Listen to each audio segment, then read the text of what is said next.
It was an alright episode until the end. I feel like I'm being nitpicky for casual viewers, but book readers would understand. It opens with a confrontation between the Blackwoods and the Brackens. The Blackwoods are for Rhaenyra, but the Brackens are for Aegon. It doesn't matter because they've been enemies forever, and they'll look for any reason to start a fight, which is exactly what happens when the Blackwood kids You wouldn't dare! But he did dare. Wait, that's it? That's the battle? The Battle of the Burning Mill, which is what this episode title refers to? Why does it happen off screen? They better be saving up for some epic dragon battles. Meanwhile, They bury Sir Eric and Sir Eric, you know, the twins. Rhaenys is still delusional enough to think they can convince Alicent to make peace, and she drops this line. Not her, but the men around her who seek bloodshed. You know, I think it would be more subtle if they just hit me in the face with a sledgehammer. You had Jaehaerys killed. Alicent would never stand for it. Are we forgetting she wanted to rip out one of Lucerys' eyes for Aemond? Alicent would never forgive you for messing with her family, and I don't know why Rhaenys would think otherwise. They debate on their next move to take the Riverlands. They decide on going to Harrenhal to raise a host for Aegon. Good.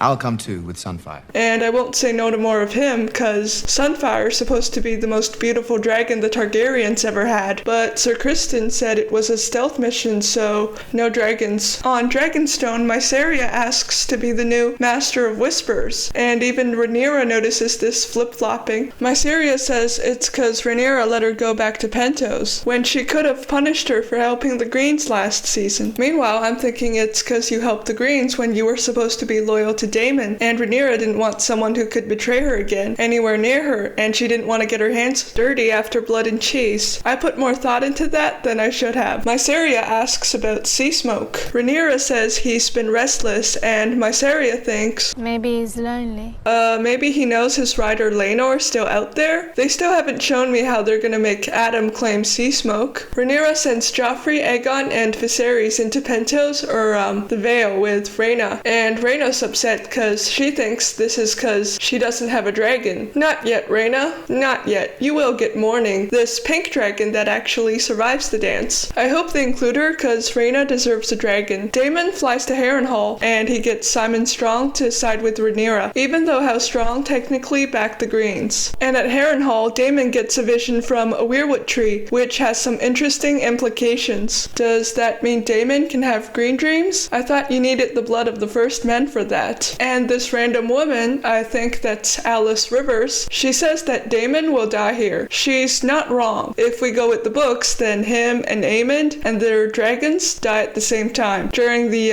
battle above Harrenhal and the God's Eye. Caraxes had his jaw around Vhagar's neck even when Vhagar tore his wing off and slit his belly. Then Daemon jumps down from Caraxes and shoves Stark's sister into Aemond's good eye. They better not fuck that up like they did with Blood and Cheese. meanwhile, Alicent's brother, Sir Gawain, arrives, and he and Sir Criston ride out. And all we see of Criston sent is Alicent giving Sir Criston a handkerchief. I call that a small victory, cause if I wanted to see Alicent and Sir Criston, I'd go to AO3. On Dragonstone, Rhaenyra's counselors are just begging her to do something, anything instead of sitting there wasting time while Aegon gains the upper hand. And I will get to that rant when we get to that scene. In King's Landing, Helena's eerily calm. Aegon gets dressed in the Conqueror's armor, and I really hope that's Blackfire. Otherwise, it's a missed opportunity. It's not like Aegon II doesn't have it. Larys gets Aegon to stay in King's Landing. Aegon goes to a brothel, and inside a tavern we're introduced to Ulf the White, who claims to be a bastard of the late Prince Balon, which would make him Viserys' half-brother. He's a dragon seed who's gonna ride Silverwing for the Blacks. I'm always glad to see another dragon seed. I hope we get to see Nettles. I hope they don't cut out Nettles, cause Nettles is awesome, cause she was able to tame Sheepstealer when Alan Valerion could not. She didn't even have that much Valyrian blood. She knew basic animal training, like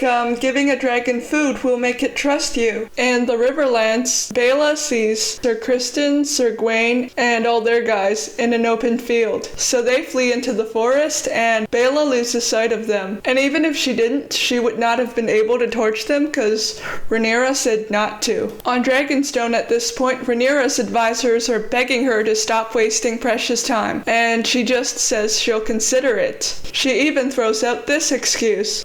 If war can be averted, it is my duty to avert it. Do you not realize the situation you're in? What do you think you're in now? Did you kind of forget that Aemon killed Luke and you were devastated over it? Did you kind of forget you wanted revenge on Aemon a few episodes ago? What the fuck happened to you? What's with the 180? Did you get a lobotomy off screen or something? Instead, she participates in this harebrained scheme with Messeria, where she dresses up as a Septa and fast travels to King's Landing, and somehow she sneaks into the Sept. And it's a miracle. Alicent doesn't have any guards. You would think they'd double security after the whole blood and cheese bullshit. There are so many things wrong with this scene. How does Alicent not even recognize Rhaenyra? Even with the Septa uniform, her face is like still out there. You would think Alicent would know her face. Why did she not realize something was off the moment Rhaenyra approached her? Why didn't she run or grab a candle or literally anything? Oh, and there's this fine line. I have come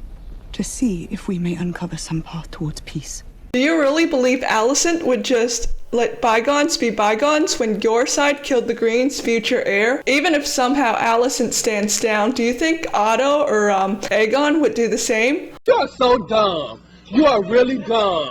For real. Even Alicent doesn't buy this. Rhaenyra confronts her about how her birthright was stolen by Aegon, and Alicent tells her that in his dying moments, Viserys named Aegon as the prince that was promised. I don't care about this song of ice and failure. All it does is serve as a reminder for the shit show that was season 8. And get this, Alicent just lets Rhaenyra go. You do know you could have ended the dance right then and there, right? Even a blind man could see how valuable of a hostage Rhaenyra would be. This is just as dumb as Rhaenys not toasting the Greens.